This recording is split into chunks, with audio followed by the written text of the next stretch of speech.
अस्सलाम वालेकुम everyone. Welcome to the smart education YouTube channel.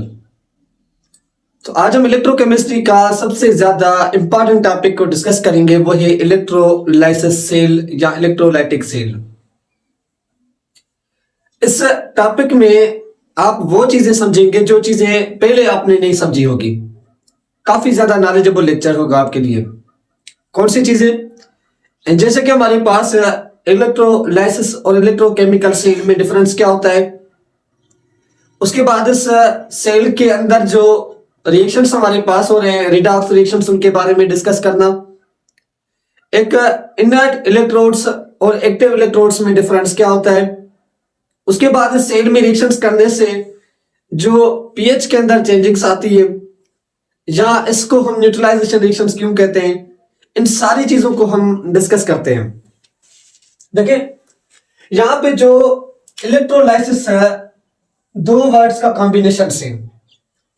एक वर्ड्स इलेक्ट्रो मींस इलेक्ट्रिसिटी, यहां पे इलेक्ट्रिसिटी का कॉन्सेप्ट होगा, और दूसरा वर्ड्स लाइसिस जिसका मतलब होता है ब्रेक डाउन। तो देखिए दो वर्ड्स का कॉम्बिनेशन करके हमने एक इलेक्ट्रोलाइसिस यूज किया, मींस इलेक्ट्रिसिटी ब्रेकडाउन। क्या कि आपने पिछले सेल में यह पढ़ा था कि इलेक्ट्रोकेमिकल सेल के अंदर एक केमिकल एनर्जी को कैसे कन्वर्ट करते हैं इलेक्ट्रिकल एनर्जी में। घर के अंदर जो हमारी बैटरी पड़ी होती है, उस बैटरी का केमिकल रिएक्शन हमने समझा था गिलेवानिक सेल के अंदर। इस सेल में हम ये समझेंगे एक इलेक्ट्रिकल एनर्जी को केमिकल एनर्जी में कैसे कन्वर्ट करते हैं, मतलब कि इलेक्ट्रिसिटी देकर हम केमिकल्स की फॉर्मेशंस करते हैं। तो एक ऐसा process, the process in which electrical energy convert into chemical energy is known as the electrolysis cell या electrolytic cell, जिसको आप नाम देते हैं। ये एक हमारे पास रिडॉक्स रिएक्शंस होता है। Electrolytic is a redox reactions. ये एक हमारे पास रिडॉक्स रिएक्शंस होता है, वो भी एक नॉन स्पॉन्टेनियस रिएक्शंस, जिसमें एक इलेक्ट्रिसिटी की जरूरत पड़ती है, एक एनर्जी की जरूरत पड़ती है। गिलेवानिक सेल क्या था? एक स्पॉन्टेनियस रिडॉक्स रिएक्शंस था, वहां पे एनर्जी रिक्वायर्ड नहीं थी। यहाँ पे इलेक्ट्रिकल एनर्जी रिक्वायर्ड होती है एक किस्म केमिकल रिएक्शंस करने के लिए। आप इसको नाम देते हैं किसका? नॉन स्पॉन्टेनियस रिडॉक्स रिएक्शंस का नाम देते हैं। तो ये जो हमारे पास ये अकर करता है किसमें? इलेक्ट्रोलाइटिक सेल के अंदर। जिस इलेक्ट्रोलाइटिक सेल के अंदर दो इलेक्ट्रोड्स कनेक्टेड होते हैं, वो इलेक्ट्रोड्स में भी हमारे पास इनर्ट, में भी हमारे पास क्या होंगे कि एक्टिव इलेक्ट्रोड्स होंगे। तो यहां पे क्या होता है, ये एक हमारे पास यहाँ पे एक बीकर लेंगे, बीकर या कोई भी चीज आप यूज कर सकते हैं, कि एक बीकर के अंदर हम क्या करते हैं कि दो इलेक्ट्रोड्स को पुट करते हैं। वो इलेक्ट्रोड्स किसके बने होते हैं वो आपको बताता हूं। तो दो इलेक्ट्रोड्स को हम पुट करके इनको हम क्या करते हैं कि एक बैटरी के साथ कनेक्टेड कर देते हैं। तो बैटरी के क्या होता है कि दो साइड्स होती है, एक बैटरी की पॉजिटिव साइड होती है, एक बैटरी की नेगेटिव साइड होती है। काफी ज्यादा चीज चेंज हो रही है। कौन सी? कि गिलेवानिक सेल में हमने पढ़ा था कि जो कैथोड था, उस कैथोड के ऊपर पॉजिटिव चार्ज थी, एनोड के ऊपर नेगेटिव चार्ज थी। लेकिन यहाँ पे जो एनोड होता है, वो एनोड कनेक्टेड होता है बैटरी के पॉजिटिव पोल के साथ, तो इसके ऊपर चार्ज कौन सी आ जाती है? पॉजिटिव चार्ज आ जाती है। जो हमारे पास कैथोड होता है, ये कैथोड बैटरी के नेगेटिव पोल के साथ कनेक्टेड होता है, तो इसके ऊपर चार्ज कौन सी आ जाती है? नेगेटिव चार्ज आ जाती है। तो एक हमारे पास एनोड, एक हमारे पास कैथोड। इस सेल के अंदर दूसरा क्या रिक्वायर्ड होता है? ये जो हमारे पास सेल बना हुआ है, इस सेल के जो वाल्स है, ये नॉन कंडक्टिंग वाल्स होते हैं। ये हमारे पास क्या कहलाएंगे? नॉन कंडक्टिंग सेल बना होता है। इस सेल के अंदर इलेक्ट्रोड्स जो हैं वो कंडक्टर्स हैं। इस सेल के अंदर एक सॉल्यूशंस यूज करते हैं। कौन सा सॉल्यूशंस? वो सॉल्यूशंस हमारे पास यहाँ पे जो हम यूज करेंगे, जो एक हमारे पास क्या होगा कि इलेक्ट्रोलाइट सॉल्यूशंस होगा। कौन सा? इलेक्ट्रोलाइट्स हमारे पास सॉल्यूशंस यूज करेंगे। इलेक्ट्रोलाइट्स कौन से होते हैं? एक स्ट्रॉन्ग एसिड इलेक्ट्रोलाइट्स होते हैं, स्ट्रॉन्ग जो हमारे पास एसिड होते हैं, या जो स्ट्रॉन्ग बेस होते हैं, ये क्या करते हैं कि इलेक्ट्रिसिटी को कंडक्ट करते हैं, आयोडाइजेबल होते हैं, आयोडाइज हो जाते हैं, ब्रेकडाउन हो जाते हैं। जैसे कि हमारे पास यहाँ पे मैग्नीशियम हाइड्रोक्साइड, या आप यहाँ पे यूज करेंगे वाटर को यूज करेंगे, या हाइड्रोक्लोरिक एसिड को यूज करेंगे, या आप इसमें सल्फ्यूरिक एसिड को यूज करेंगे, या आप इसके अंदर एक साल्ट को यूज करेंगे, सोडियम क्लोराइड से। सोडियम क्लोराइड की यहाँ पे बात हो रही है, काफी ज्यादा इसको हम डिटेल में डिस्कस करते हैं। तो the electrodes which connected the positive pole of the battery is known as the anode और पॉजिटिव इलेक्ट्रोड्स। आप उसको नाम देंगे किसका? एज पॉजिटिव इलेक्ट्रोड्स का नाम देंगे। उसके बाद जो हमारे पास एक एनोड, हमारे पास डी इलेक्ट्रोनाइजेशन जो हमारे पास होती है, एनाइंस और ऑक्सीडेशंस होती है। एनोड क्या होता है? एनोड की आपको मैं एक दूसरी वर्ड्स में समझा दूं। एनोड मींस एनाइन को अट्रैक्ट करने वाला। एनोड मींस एनाइन को अट्रैक्ट करने वाला। तो एनोड क्या करेगा? एनाइन को अपनी तरफ अट्रैक्ट करेगा। तो यहां पे हमारे पास क्या होगी कि एक ऑक्सीडेशन टेक प्लेस होगी। उसके बाद जो हमारे पास एनोड है, ये अपना इलेक्ट्रॉन्स इस एनोड की तरफ देगा। कोई भी एटम, जब कोई भी एटम अपना इलेक्ट्रॉन्स लॉस करता है तो इस सेल के ऊपर क्या होने वाला है? इलेक्ट्रॉन्स लॉस होने वाला है ना। तो ये एनोड क्या करेगा कि एनोड की जगह पे कोई भी हमारे पास जो एलिमेंट्स होगा या मॉलिक्यूल्स होगा, वो अपना जाकर इलेक्ट्रॉन्स देगा। तो यहाँ पे क्या हो रही है? ऑक्सीडेशन हो रही है। उसके बाद the electrodes which connected to the negative pole of battery, वो इलेक्ट्रोड्स जो कनेक्टेड होगा एक नेगेटिव पोल ऑफ बैटरी के साथ, is known as a cathode. आप उसको नाम देते हैं किसका? एज अ कैथोड का नाम देते हैं। और आप उसको नेगेटिव इलेक्ट्रोड्स का भी नाम दे सकते हैं। ये एमसीक्यूज पूछे जाते हैं। आगे जाकर इसको डिटेल में मैं दूसरी 4-5 पॉइंट्स ऐसी बताऊंगा जो सबसे ज्यादा आपके लिए अहम होंगे एमसीक्यूज में, आईबीएस करके हम डिकेट के पेपर के अंदर। एक हमारे पास कैथोड, जो इलेक्ट्रोनेशंस हमारे पास होती है, वो होती है हमारे पास रिडक्शंस टेक प्लेस। क्योंकि एक हमारे पास वो मेटल एटम जिसके ऊपर पॉजिटिव चार्ज होगी, वो क्या करेगा कि इलेक्ट्रॉन्स को गेन करेगा इस कैथोड के ऊपर। तो हम इसको नाम देते हैं किसका? ऐसा रिडक्शन का नाम देते हैं। ये चीज आपकी क्लियर होनी चाहिए। अब दूसरा हमारे पास इट इज, हमारे पास क्या होता है कि intercepting to note that the current inter हमारे पास हो रहा है किसकी तरफ? एक इलेक्ट्रोलाइट्स थ्रू की तरफ। क्योंकि ये जो हमारे पास इसके अंदर सॉल्यूशंस हमने यूज किया है, उस सॉल्यूशंस के जरिए क्या हो रहा है कि करंट हमारे पास यहां से पास हो रहा है। तो इस वजह से cathode leave through the anodes. ये चीज आपकी क्लियर होनी चाहिए। उसके बाद जो इलेक्ट्रोलाइट्स होता है एज होल रिमेन न्यूट्रल होता है ड्यूरिंग द इलेक्ट्रोलाइसिस। जो इलेक्ट्रोड्स हमारे पास हो जाते हैं, इलेक्ट्रोलाइट्स जो होती है हमारे पास, होल क्या हो जाती है during the process of electrolysis, एक न्यूट्रल बन जाता है। Reason is equal number of charges और न्यूट्रलाइजेशंस इलेक्ट्रोड्स। कि वो जो चार्जेस हमारे पास होती हैं वो सारी की सारी क्या हो जाती है? बराबर हो जाती है, जिसकी वजह से पूरा का पूरा जो हमारे पास रिएक्शंस होता है वो एक न्यूट्रलाइजेशन रिएक्शंस कहलाता है इलेक्ट्रोड्स का। कैसे? तो इसकी बात करते हैं। देखिए, हमने कहा इस इलेक्ट्रोड्स के अंदर जो हमारे पास ये जो इलेक्ट्रोलाइसिस सेल है, इस इलेक्ट्रोलाइट सेल के अंदर जो इलेक्ट्रोड्स हैं वो दो इलेक्ट्रोलाइट्स होते हैं, इलेक्ट्रोड्स होते हैं। एक इलेक्ट्रोड्स को हम नाम देते हैं किसका? एज एक्टिव इलेक्ट्रोड्स का नाम देते हैं। एक हमारे पास एक्टिव एनोड इलेक्ट्रोड्स कहलाएगा, यहां पे इलेक्ट्रोड्स की बात हो रही है। तो एक हमारे पास होता है इनर्ट इलेक्ट्रोड्स होता है। कौन सा? इनर्ट इलेक्ट्रोड्स हम यूज करते हैं। क्वेश्चन होता है इस एक्टिव और इनर्ट में मतलब क्या है? एक्टिव इलेक्ट्रोड्स का मतलब होता है कि वो इलेक्ट्रोड जो रिएक्शंस में हिस्सा लेगा, जिससे जो क्या करेगा कि इलेक्ट्रॉन्स देगा या इलेक्ट्रॉन्स गेन करेगा। जैसे कि हमारे पास ये इलेक्ट्रोड्स बने होते हैं जिंक के, मेटल के, जो भी हमारे पास बने होते हैं। यहां पे मैं वर्ड्स लिख देता हूं कि जो मेटल के इलेक्ट्रोड्स होते हैं, मेटल के इलेक्ट्रोड्स वो सारे के सारे एक्टिव इलेक्ट्रोड्स होते हैं, टोटल के टोटल। जिसमें जिंक आ गया, यहाँ कॉपर आ गया, यहाँ हमारे पास कोई और इलेक्ट्रोड्स आ गया।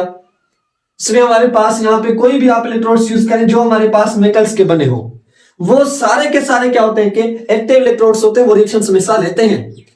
जो इनर्ट इलेक्ट्रोड्स होते हैं, इनर्ट इलेक्ट्रोड्स रिएक्शंस में हिस्सा नहीं लेता, रिएक्शन के साथ पार्टिसिपेट नहीं करता। वो कहता है कि आए आप रिएक्शन करें मेरे ऊपर और यहां से चले जाए, खुद उसके अंदर पार्टिसिपेट कभी भी नहीं करेगा। जैसे कि हमारे पास किसका? एक ग्रेफाइट का जो इलेक्ट्रोड्स होता है, ग्रेफाइट का जो इलेक्ट्रोड्स होता है, आपने ग्रेफाइट सेल के अंदर पढ़ा था।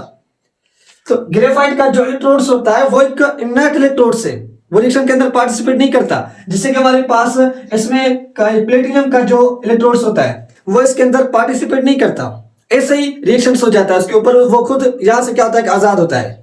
तो वो इलेक्ट्रोड्स जो इनर्ट होंगे वो पार्टिसिपेट रिएक्शंस के अंदर कभी भी नहीं करते, फिर जो हमारे पास इस प्रोडक्ट के ऊपर जो इफेक्ट पड़ता है वो काफी ज्यादा पड़ता है। अब बात करते हैं किस तरीके से रिएक्शंस होता है, कि यहां पे क्या होगा कि जो हमारे पास सोडियम क्लोराइड है ये इलेक्ट्रोलाइसिस में क्या होगा कि ब्रेक डाउन होगा, किसमें कन्वर्ट हो जाएगा, सोडियम पॉजिटिव प्लस में क्लोरीन नेगेटिव फॉर्म में कन्वर्ट हो जाएगा। अगर मैं यहाँ पे 2NaCl लगा दूं तो 2Na पॉजिटिव और 2Na हमारे पास ये नेगेटिव में। अब रिएक्शन स्टार्ट होगा किसके ऊपर, एक रिएक्शन स्टार्ट होगा एनोड के ऊपर रिएक्शन होगा, एक रिएक्शन स्टार्ट होगा किसके ऊपर, कैथोड के ऊपर रिएक्शन स्टार्ट होगा, जो ये आपने बैटरीज के अंदर यूज की है। इसमें 2 पॉइंट्स बताता हूं कि जो इलेक्ट्रोलाइट सॉल्यूशंस होता है, एक कंसंट्रेटेड एक्वा फॉर्म में यूज करते हैं, कंसंट्रेटेड एक्वा हमारे पास, क्योंकि वाटर भी ब्रेकडाउन होगा, ब्रेकडाउन करने वाला वाटर होता है, तो एक एक्वा कंसंट्रेटेड सोडियम क्लोराइड, एक हमारे पास डायरेक्ट एक्वा कंसंट्रेटेड ये NaCl यूज करेंगे। दोनों में रिएक्शंस अलग होता है, दोनों में से प्रोडक्ट्स अलग की फॉर्मेशंस होती है। बात कर रहे हैं कि कैथोड पे कौन सा प्रोडक्ट बनेगा, एनोड के ऊपर कौन सा प्रोडक्ट्स बनेगा, क्योंकि यहां पे depends upon the nature of electrolytes, ये नेचर के ऊपर डिपेंड्स करता है। अब बात करते हैं तो एनोड क्या करेगा, एनोड एनाइन को ट्रीट करने वाला होता है। एनोड किसको, एनाइन को। ये जो हमारे पास क्लोरीन है, क्लोरीन के ऊपर 2 क्लोरीन है, इसके ऊपर इलेक्ट्रॉन्स है, तो ये क्या हो जाएगा, कन्वर्ट हो जाएगा Cl2 प्लस में 2 इलेक्ट्रॉन्स यहां से लॉस हो जाते हैं। तो इस वजह से कहते हैं एनोड के ऊपर ऑक्सीडेशन रिएक्शंस होता है, कौन सा, oxidation reactions, loss of electrons वाला। प्लस में क्या होगा, इस कैथोड के ऊपर ये जो 2Na पॉजिटिव है, एनाइन कैथोड का मतलब होता है केटाइन को ट्रीट करने वाला, और केटाइन को कौन ट्रीट करता है, जो इलेक्ट्रॉन्स देता है अपने। तो प्लस में इसको हम क्या करेंगे, 2 इलेक्ट्रॉन्स देंगे तो ये कन्वर्ट हो जाएगा 2Na सोडियम मेटल में कन्वर्ट हो जाएगा, ये रिएक्शन हो गया। तो ये एक पॉजिटिव से नेगेटिव में कन्वर्ट हो गया, तो आप इसको नाम देंगे किसका, एज रिडक्शन रिएक्शंस का नाम देंगे, कौन सा, रिडक्शन रिएक्शंस का।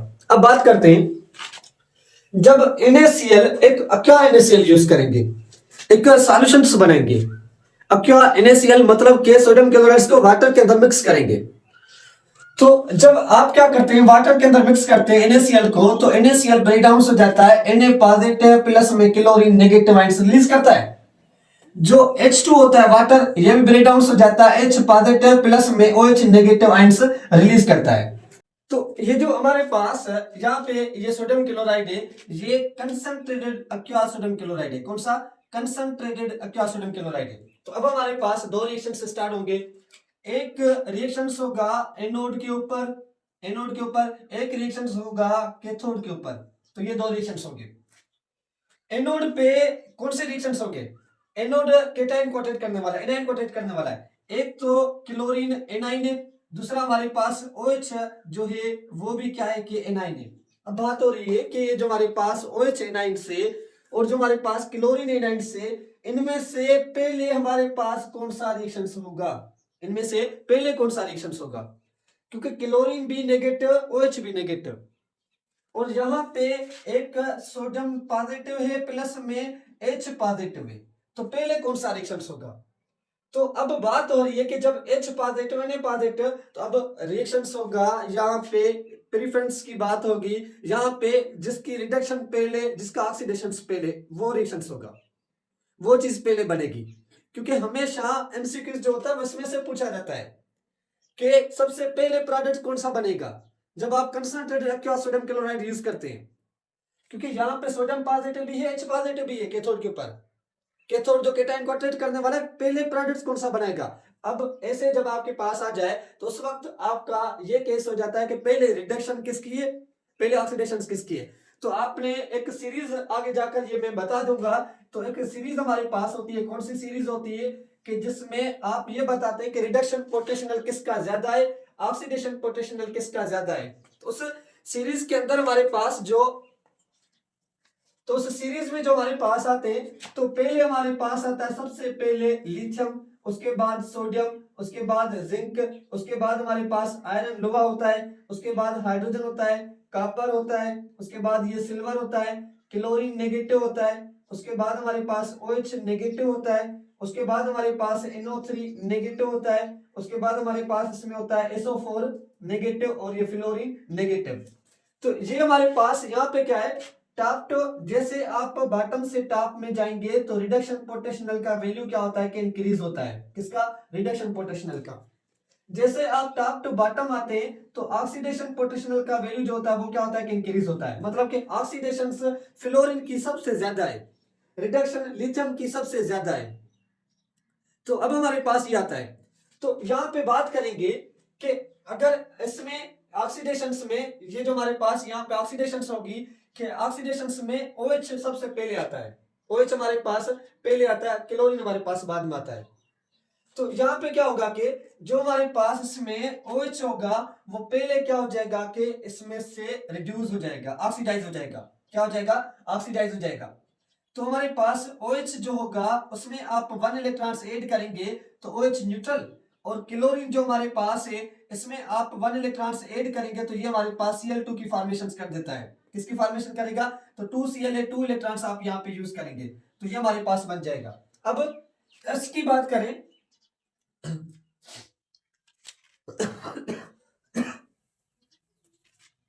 अब OH पहले आता है तो OH नेगेटिव जो है वो 1 इलेक्ट्रॉन्स लॉस करेगा तो OH न्यूट्रल प्लस में 1 इलेक्ट्रॉन्स यहां से क्या हो जाएगा? रिमूव हो जाएगा। और Cl यहाँ पे 2 यूज करते हैं, 2 OH हमारे पास है तो 2 OH यहाँ पे इस तरीके से हो जाएगा। तो 2 Cl नेगेटिव है, 2 इलेक्ट्रॉन्स यहाँ से लॉस करेंगे तो Cl2 की फॉर्मेशन प्लस में 2 इलेक्ट्रॉन्स यहाँ से क्या होते हैं कि यहाँ से निकल जाते हैं। अब सोडियम पॉजिटिव, तो यहाँ पे आप इसके अंदर 2H पॉजिटिव, तो सोडियम में 2 इलेक्ट्रॉन्स ऐड करेंगे तो ये 2Na बन जाएगा, प्लस में ये जो H पॉजिटिव हमारे पास है इसमें 2 इलेक्ट्रॉन्स ऐड करेंगे तो ये हमारे पास H2 गैस बन जाएगा। लेकिन पहले कौन सा, बाद में कौन सा? पहले बनता है हाइड्रोजन, क्योंकि ये हमारे पास नीचे आ रहा है। तो पहले हमारे पास हाइड्रोजन बनता है और उसके बाद हमारे पास क्या आता है कि ये सोडियम आता है। तो पहले हाइड्रोजन की गैस की फॉर्मेशन होगी, उसके बाद सोडियम यहाँ पे क्या होगा कि फॉर्मेशन करेगा, H2 बनेगा। लेकिन अगर होल रिएक्शन से हमने कहा कि ये न्यूट्रलाइजेशन रिएक्शंस कहलाता है, कौन सा? एक न्यूट्रलाइजेशन रिएक्शंस कहलाता है। तो ये जो Cl नेगेटिव जो हमारे पास होता है इसमें से Cl नेगेटिव जो होता है ये 2H पॉजिटिव प्लस में हमारे पास 2Cl नेगेटिव, ये 2 इलेक्ट्रॉन्स लॉस करेगा तो ये गेन करेगा, बन जाता है हमारे पास Cl2 प्लस में H2 गैस की फॉर्मेशन हो जाती है। और ये जो हमारे पास 2Na पॉजिटिव प्लस में ये हमारे पास प्लस में 2OH नेगेटिव है, ये आपस में रिएक्शन करते 2 इलेक्ट्रॉन्स ये लॉस करेगा, ये गेन करेगा तो क्या बन जाता है? 2NaOH की फॉर्मेशन हो जाती है। अब आ जाए एमसीक्यू पॉइंट में कि जब हमारे पास एक इलेक्ट्रोलाइटिक सेल के अंदर रिएक्शन हमारे पास हो रहा होता है तो उसके अंदर पीएच में कौन सी चेंजिंग्स आती है? जब इलेक्ट्रोलाइटिक सेल के अंदर अब क्या कंसंट्रेटेड हमारे पास एक सोडियम क्लोराइड की रिएक्शन हो रही है तो उसमें पीएच क्या होगा? तो देखिए नंबर 1 पॉइंट्स, यहाँ पे पीएच क्या होता है कि इंक्रीज होता है सॉल्यूशंस का। पीएच क्या होता है? इंक्रीज होता है। आप सोच रहे होंगे इलेक्ट्रोलाइटिक सेल के अंदर पीएच का कांसेप्ट क्या? तो यहाँ पे क्या हो रहा है, एक कास्टनर केल्नर सेल वाला प्रोसेस चल रहा है। सोडियम और वाटर आपस में रिएक्शंस करके NOH negative ions sodium hydro oxide की फॉर्मेशंस कर रहे हैं।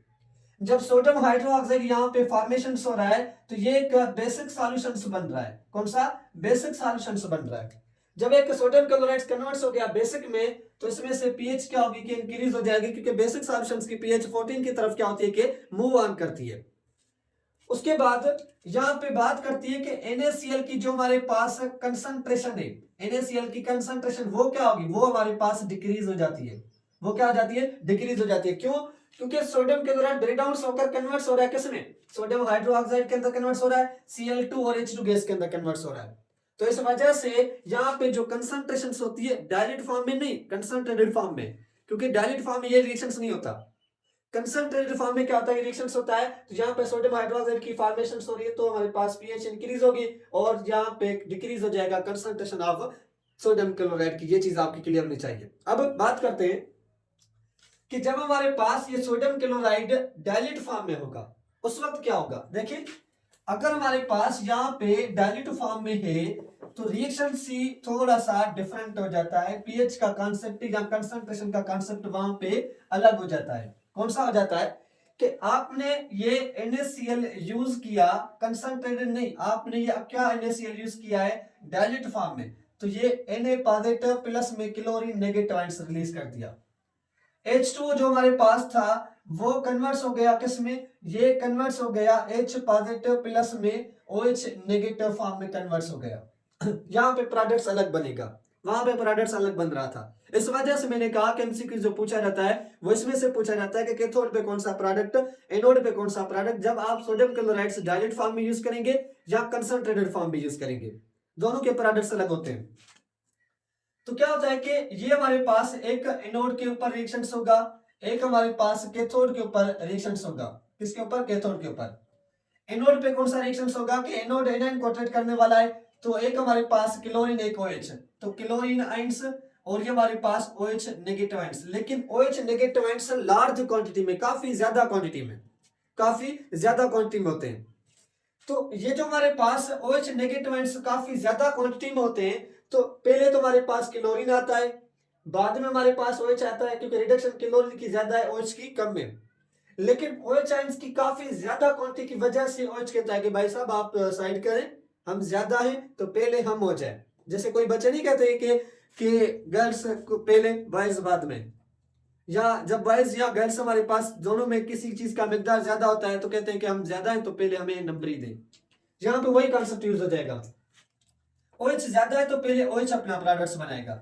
OH हमारे पास इसमें इलेक्ट्रॉन्स 1 ऐड करेंगे तो ये कन्वर्ट हो जाता है OH न्यूट्रल में, और ये हमारे पास क्लोरीन नेगेटिव में, सॉरी इसमें से एक इलेक्ट्रॉन्स रिमूव करवाएंगे, तो इसमें से जब आप एक इलेक्ट्रॉन्स OH नेगेटिव में से रिमूव करवाते हैं तो OH हमारे पास प्लस में 1 इलेक्ट्रॉन्स बाहर, और क्लोरीन में से ये इलेक्ट्रॉन्स Cl2 फॉर्म प्लस में 2 इलेक्ट्रॉन्स यहाँ से बाहर चले जाते हैं।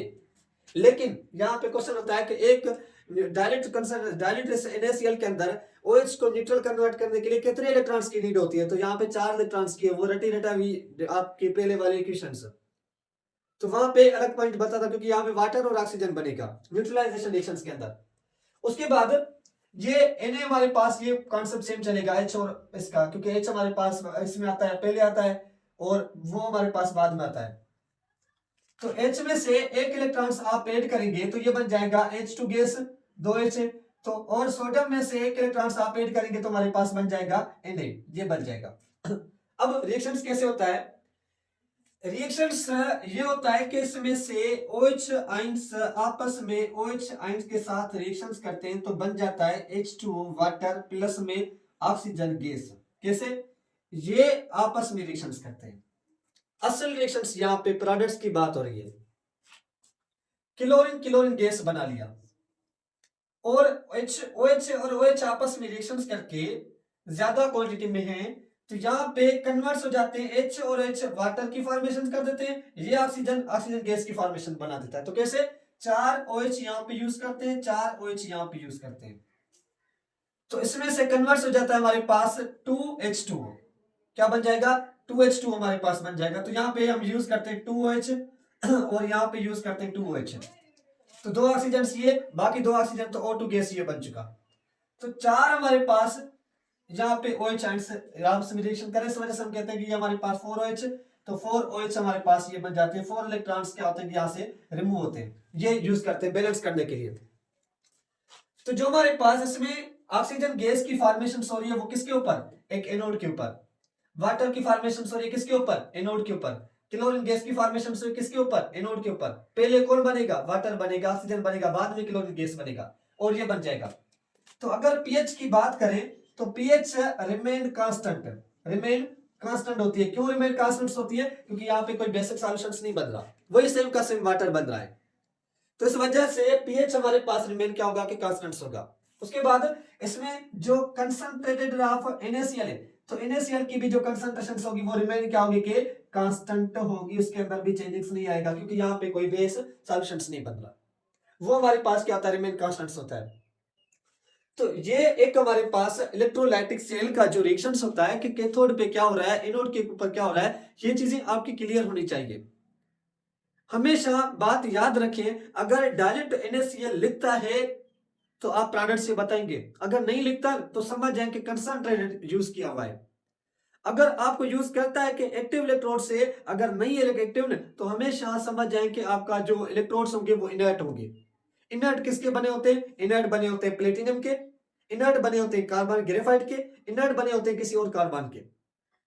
तो वो इलेक्ट्रोड्स जो रिएक्शंस में पार्टिसिपेट नहीं करते वो सारे के सारे इनर्ट होते हैं। जो पार्टिसिपेट करेंगे वो कहलाते हैं एक्टिव। एक्टिव में मेटल्स इलेक्ट्रोड्स होते हैं, कॉपर हो गया, जिंक हो गया, प्लेट, ये हमारे पास क्रोमियम हो गया या कोई और का इसका हो गया।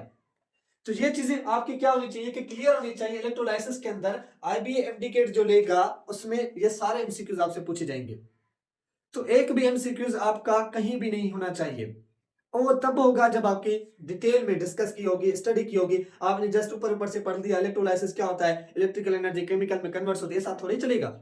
यहाँ पे कंसेप्चुअल स्टडी चाहिए कि पहले प्रोडक्ट्स कौन बनाएगा। यहाँ पे ये चाहिए इलेक्ट्रोड्स के ऊपर कौन से प्रोडक्ट्स बन रहे हैं, डायरेक्ट में अलग बन रहा है, कंसंट्रेटेड में अलग बन रहा है। तो ये चीजें आपकी क्लियर होनी चाहिए। तो इंशाल्लाह हम नेक्स्ट लेक्चर में डिस्कस करते हैं। इसके नेक्स्ट वीडियो गिलेवानिक सेल को डिस्कस करेंगे। उसके बाद इलेक्ट्रोकेमिकल सीरीज के ऊपर लेक्चर देंगे, रिडक्शन पोटेंशियल, ऑक्सीडेशन पोटेंशियल, इनके ऊपर डिस्कस करेंगे।